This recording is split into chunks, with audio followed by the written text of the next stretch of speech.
কি বিশৃঙ্খল অবস্থা! গোড়াতে এত গলদ থাকলে পরে কি হবে? হ্যাঁ, না, ব্যাপারটা তো জানাতে হবে।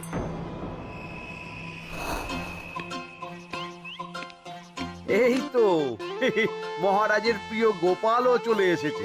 তাহলে এবার সভা শুরু করা যাক মহারাজ। সে আপনি যাই বলুন না কেন মন্ত্রী মশাই, আজ আমার আপনার সাথে ঝগড়া করার কোনো ইচ্ছেই নেই। কেন গোপাল, কি হয়েছে তোমার? কি আর বলি মহারাজ, কৃষ্ণনগরের ভবিষ্যৎ দেখে আমি তো ভাষাই হারিয়ে ফেলেছি। বলো কি, কৃষ্ণনগরের ভবিষ্যৎ? তা শুনি শুনি, খুব ভালো কিছু নিশ্চয়ই। এতে আর শোনার কি আছে মহারাজ, অবশ্যই ভালো হবে। সে কথা তো আমি একবারও বলিনি মন্ত্রী মশাই। আহা গোপাল, ভনিতা না করে বলি ফেলো না দেখি, কি এমন দেখেছো কৃষ্ণনগরের ভবিষ্যৎ? তাহলে শুনুন, কৃষ্ণনগরের ভবিষ্যৎ ঘোর অন্ধকারে, মোটেই ভালো নয়। হ্যাঁ, বলো কি? কৃষ্ণনগরের ভবিষ্যৎ বলতে আমি ছোট ছোট ছেলে মেয়েদের কথাই বলছি। ওরাই তো আমাদের কৃষ্ণনগরের ভবিষ্যৎ। ঠিক কথা, কিন্তু তার সাথে অন্ধকারের কি সম্পর্ক? সম্পর্ক আছে মহারাজ। আজ সকালে রাজসভায় আসার পথে দেখি পাঠশালায় বাচ্চাদের পড়াশোনা বাদে সবই হচ্ছে। তা এরকম চলতে থাকলে কি করে রাজ্যের ভালো হবে বলুন দেখি? না হওয়ারই বা কি আছে শুনি? পড়াশোনার সাথে রাজ্যের ভালো খারাপের কি আছে? সত্যি, মন্ত্রী হয়েও যে আপনি এসব কথা বলেন ভাবলেও অবাক লাগে। গোপাল, মুখ সামলে কথা বলো। আপনিও তাহলে আগে বুঝুন, তারপর কথা বলুন। উফ, আবার শুরু হয়ে গেলে তোমরা। ক্ষমা করবেন মহারাজ, কিন্তু আমি তো কিছু শুরু করিনি। মন্ত্রী মশাই তো না বুঝে কথা বলছেন। আপনি বলুন মহারাজ, বাচ্চারাই তো সমাজের ভবিষ্যৎ। হ্যাঁ, ওরা এখন যা শিখবে সেটাই তো পরে কাজে লাগাবে। ঠিক ঠিক, শিক্ষার গুরুত্ব অনেক, তাকে এত অবহেলা করলে তো চলবে না। সেটাই তো মহারাজ, একে তো সকলে পাঠশালায় আসে না, তার উপর যে কয়জন আসে তাদের মধ্যেও কেউ খেলে বেড়ায়, কেউ ঘুরে বেড়ায়, এসব হয়। বুঝলাম, কিন্তু রাজপণ্ডিত কিছু বলে না। কি করে বলবেন মহারাজ? উনি তো নিজেই ঘুমে ঢুলতে থাকেন। কি? আমি কালই রাজপণ্ডিতের সাথে এই ব্যাপারে কথা বলবো। কিন্তু শুধু রাজপণ্ডিতের সাথে কথা বললেই হবে না মহারাজ, তার সাথে এমন কিছু করতে হবে যাতে ছেলেপুলেরা রোজ পাঠশালায় খুশি মনে এসে পড়াশোনা করে। তার জন্য কি করা যায় বলো তো? আর তোমার কাছে কি কোনো উপায় আছে? থাকলে তো আগেই বলে দিত, এত সময় ধরে অভিযোগ করে যেত নাকি? আচ্ছা, আপনার কাছে কি কোনো উপায় আছে মন্ত্রী মশাই? মানে এখন নেই, ভাবতে হবে। তাহলে একটু চুপ করে থাকুন। ছাড়ো না গোপাল, তুমি বলো। আমি বলছিলাম, ওই বাচ্চাদের পাঠশালার প্রতি আগ্রহ আনার জন্য যদি একবেলা ভাত, ডাল, দুধ, ডিম ইত্যাদি খাওয়ানো যায় তাহলে সেটা কার্যকর হবে বলে মনে হয়। অসম্ভব! রাজ্যের কত খরচ বেড়ে যাবে জানো? তুমি থামো তো মন্ত্রী, সব সময় খালি উল্টো কথা বলা। আমি একদম একমত গোপালের সাথে। কৃষ্ণনগরের উন্নতির জন্য আমি সব করতে রাজি।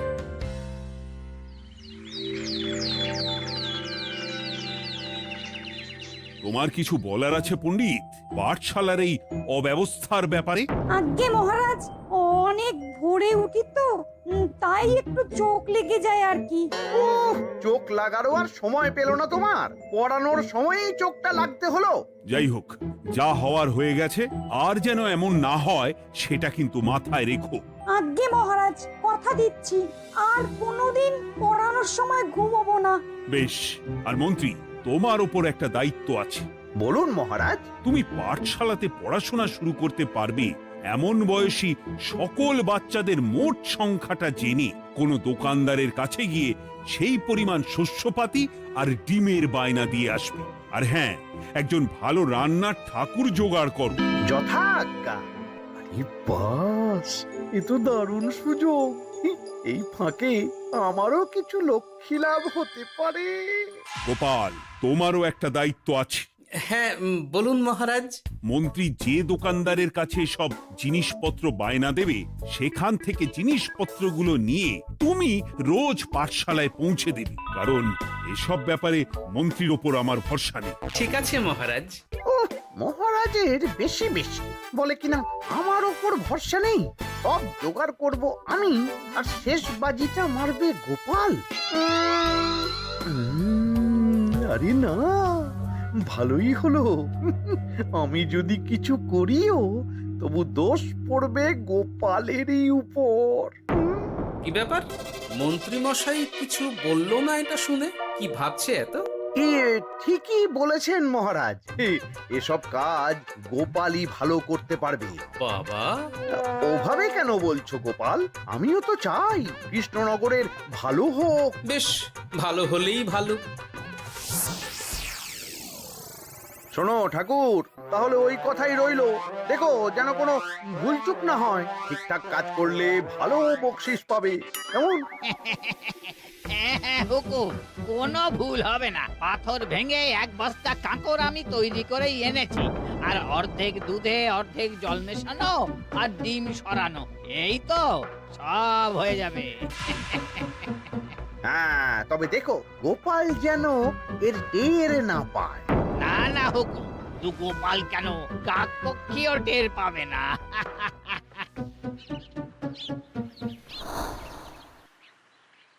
যাক বাবা, এবার শুধু জিনিসের দামটা মহারাজকে বাড়িয়ে বললেই কাজ হাসিল। এদিকে অতিরিক্ত মূল্যটাও আমার হবে, আর বাকি জিনিসগুলো বিক্রি করার পর সেই দামও আমারই হবে।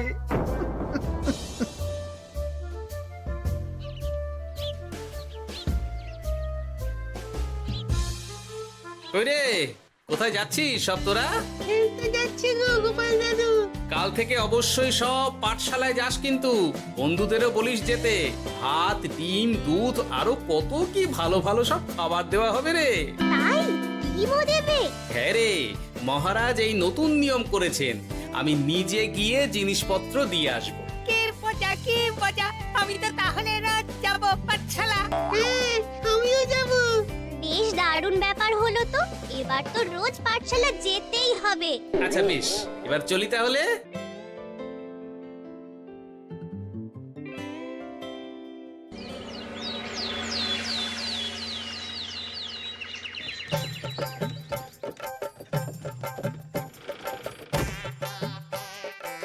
এই নাও গো ঠাকুর, সব জিনিস নিয়ে চলে এসেছি। একবার মিলিয়ে নাও দেখি। ঠিক আছে গোপাল দাদা, এখনই সব দেখে নিচ্ছি।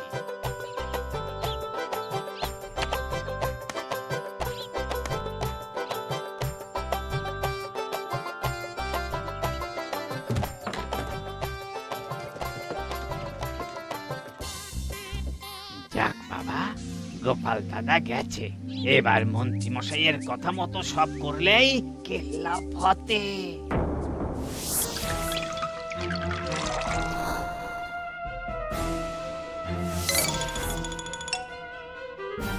কই গো ঠাকুর? এই তো হুকুম, আপনার কথা মতো সব কাজ হয়ে গেছে। ওই দেখুন, ওখানে জিনিসগুলো রাখা আছে, আপনি নিয়ে যেতে পারেন। বাবা বাবা, খুব ভালো, খুব ভালো।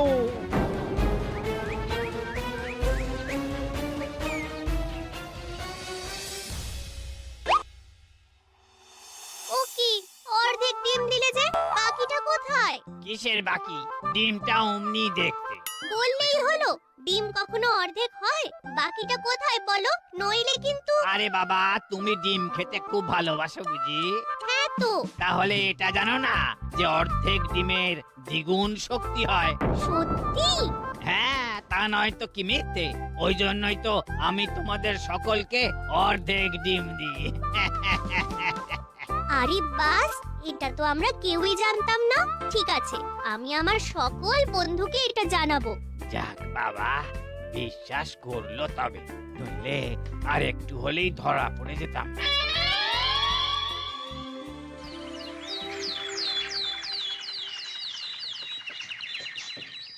আরে, রান্নার ঠাকুর কারোর সাথে কথা বলছে মনে হচ্ছে। পেছন থেকে দেখে তো মন্ত্রী মশাই বলে মনে হচ্ছে। একটু কাছে গিয়ে দেখি তো কি ব্যাপার।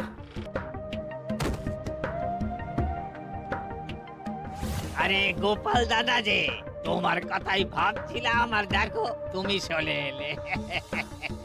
হুম, তুমি কি নিশ্চিত যে তুমি আমার কথাই ভাবছিলে? আমি তো তোমাকে কারোর একজনের সাথে কথা বলতে দেখলাম।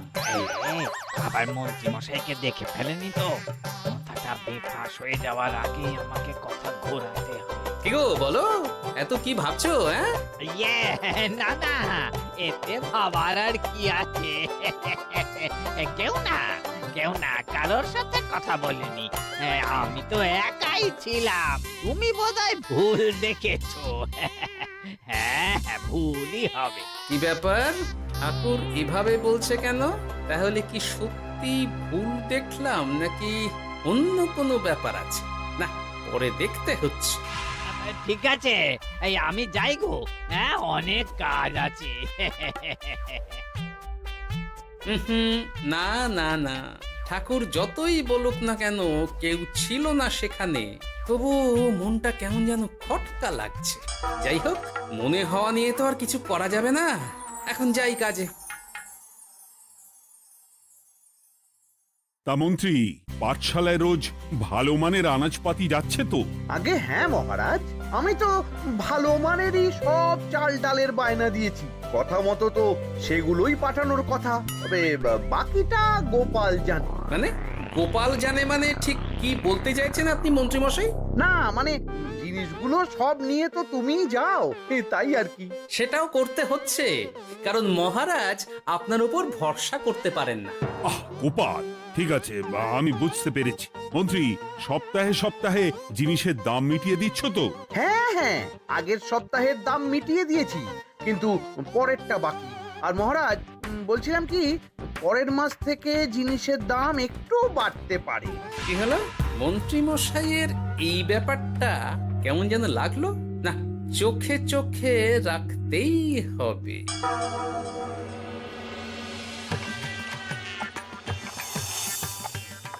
কিরে বুটি, তুই আজকে ডিম খেয়ে বাকি অতটা রেখে দিলি কেন? রান্নাটা ভালো হয়নি বুঝি? না গো দিদা, খুব ভালো হয়েছে। আমি তো আসলে এখন এমনই খাচ্ছি। শিখিরি, কেন রে পুটি? তোর তো ডিম খুব প্রিয় ছিল রে। এখনো ভালো লাগে। তাহলে পুরো ডিম খাচ্ছিস না কেন? এ বাবা, তুমিও জানো না, অর্ধেক ডিমের শক্তি গোটা ডিমের থেকে বেশি, মানে দ্বিগুণ শক্তি। কি বলে কি গো? এই তোকে এমন কথা কে বলেছে রে? ওমা, কেন? পাঠশালার রান্নার ঠাকুর আমাদের তো রোজ অর্ধেক ডিমই দেয়, ওই জন্য আমি একদিন জিজ্ঞেস করেছিলাম, তখন বলল অর্ধেক ডিমের দ্বিগুণ শক্তি হয়। বলিস কি রে? এতদিন ধরে এসব চলছে? না, মহারাজকে জানাতে হবে।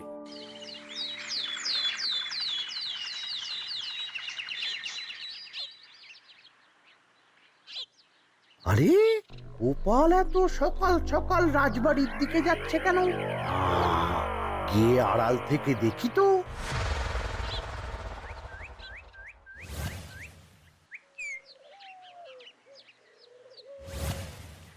বলো গোপাল, কি হয়েছে? হঠাৎ কেন এভাবে একা দেখা করার কথা বললি? আসলে মহারাজ, আমি চাই না এই ব্যাপারটা মন্ত্রী মশাই জানুক, তাই একান্তে আপনার সাথে কথা বলতে চাই। কেন, কি হয়েছে সব খুলে বলো। তাহলে শুনুন মহারাজ।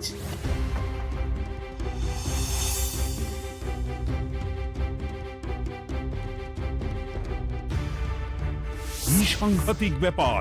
আমি এখনই ওই রান্নার ঠাকুরকে কারাগারে বন্দি করার আদেশ দিচ্ছি। না না মহারাজ, সেটা ভুলেও করতে যাবেন না। আমার এই পুরো ব্যাপারটাতেই সন্দেহ আছে। পুরো পরিকল্পনার পেছনে মনে হচ্ছে অন্য কেউ আছে মহারাজ। তুমি ঠিক কার কথা বলতে চাইছো? প্রমাণ ছাড়া তো আমি কারো নাম বলতে পারবো না মহারাজ। এই রে, গোপাল বোধহয় সবটা বুঝতে পেরেছে। এবার কি করে নিজেকে বাঁচাই? কি করি?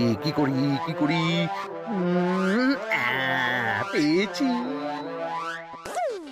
শোনো ঠাকুর, এখন কিন্তু মহারাজ সবটা জেনে গেছে, তাই দেখো যাই হয়ে যাক না কেন আমার নামটা যেন না আসে, নইলে কিন্তু তোমাকেই রাজ্য ছাড়া হতে হবে। না না হুকুম, দয়া করে এ কাজ করবেন না। আমি মরে গেলেও আপনার নাম নেব না। মাথায় থাকে যেন। বলো বলো, তুমি কেন এমন করেছো? আগে আগে আমি আমি নিজে থেকে এসব করিনি মহারাজ, আমাকে এসব করার জন্য বাধ্য করা হয়েছে। কে তোমাকে সব করতে বলেছে? আগে গোপাল দাদা। কি? মিথ্যে কথা। বেশ হয়েছে, এবার ঠেলা বুঝুক গোপাল। দেখলেন মহারাজ, খুব ভরসা করতেন না আপনি গোপালের ওপর? ভাবা যায় তলে তলে এই। মহারাজ, আমি সত্যিই সব কিছু করিনি। আমি যদি এটাতে যুক্ত হতাম তাহলে কি আপনাকে নিজে থেকে এসব জানাতাম?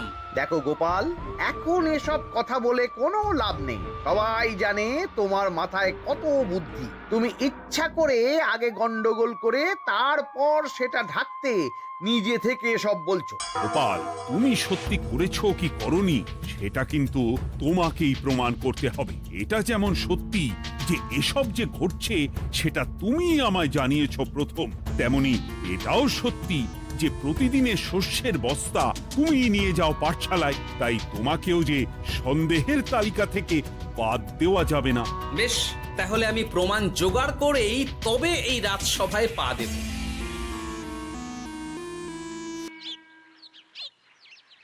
আজকের পরে আমি আরো নিশ্চিত যে এসবের পিছনে মন্ত্রীমশাই যুক্ত আছে।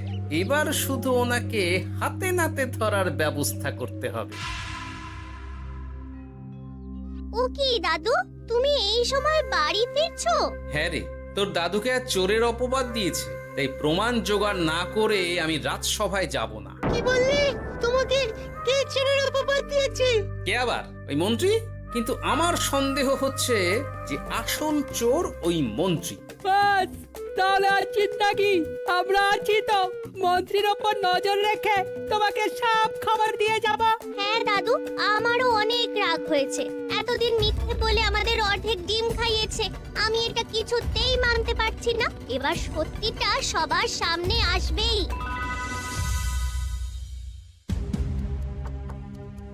নাও নাও, আজকে চাল ডাল সব এই বস্তাতে আছে। এই নিন আজকের মূল্য।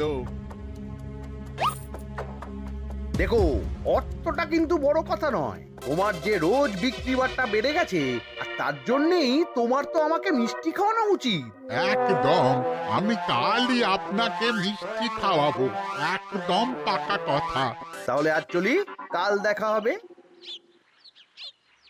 দেখলি মন্ত্রী মশাই কি বদমাইশ।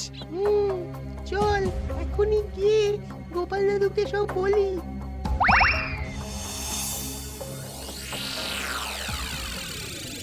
তাহলে এটাই হলো আসল ব্যাপার। খাওয়াচ্ছি ওকে মিষ্টি। হ্যাঁ গোপাল দাদু, একেবারে আচ্ছা করে দাওয়াই দিও। আচ্ছা শোন, আমার মাথায় একটা বুদ্ধি এসেছে বুঝলি। কাল তোরা ওই পাশের গ্রামের দোকানদারকে কিছু একটা করে আটকে রাখবি, আর আমি সেই সুযোগে মন্ত্রীর সাথে দেখা করব। আচ্ছা, তুমি কোনো চিন্তা করো না।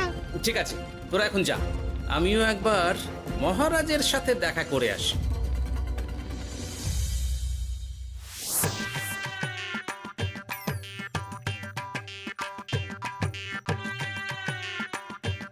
আসতে পারি মহারাজ? আরে গোপাল জি, এসো এসো। মহারাজ, কথা মতো আমি প্রমাণ জোগাড় করে ফেলেছি, কিন্তু সেটা দেখার জন্য আপনাকে কাল আমার সাথে একটা জায়গায় যেতে হবে। বেশ, আমি যাব।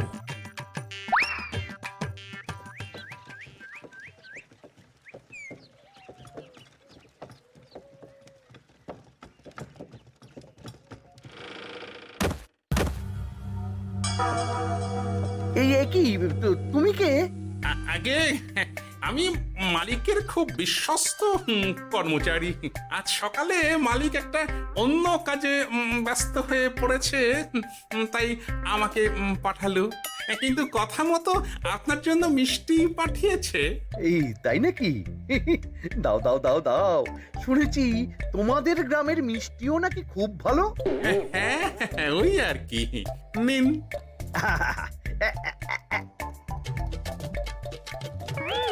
এই, ওরে বাবারে, ওরে বাবারে, মরে গেলাম রে, বাঁচাও। কেমন চলে গেল, লাগছে চলে গেল। মন্ত্রী মশাই? গোপাল, তুমি? তোমায় আমি ছাড়বো না। এই যে গোপাল দাদু, আসল দোকানদার। এই, আসল দোকানদার? এই রে, এবার কি হবে? এই, তোমার কি আর কিছু বলার আছে মন্ত্রী? তোমার সব কর্মকাণ্ড আমাদের কাছে ফাঁস হয়ে গেছে। তোমার সাহস কি করে হয় কৃষ্ণনগরের ভবিষ্যতের সাথে এমন করার? ক্ষমা করে দিন মহারাজ, আর হবে না, ক্ষমা করে দিন। না না না না, শাস্তি তো তোমাকে পেতেই হবে। সেপাই, আজ থেকে মন্ত্রীকে রোজ সকালে 100 বার বেতের বাড়ি ও অর্ধেক খাবার দেওয়া হবে। অর্ধেক খাবার? কেন জানেন না? অর্ধেক খেলে দ্বিগুণ শক্তি বাড়ে। ওরে বাবা গো, আমার আমার আমার মাথা ঘুরছে।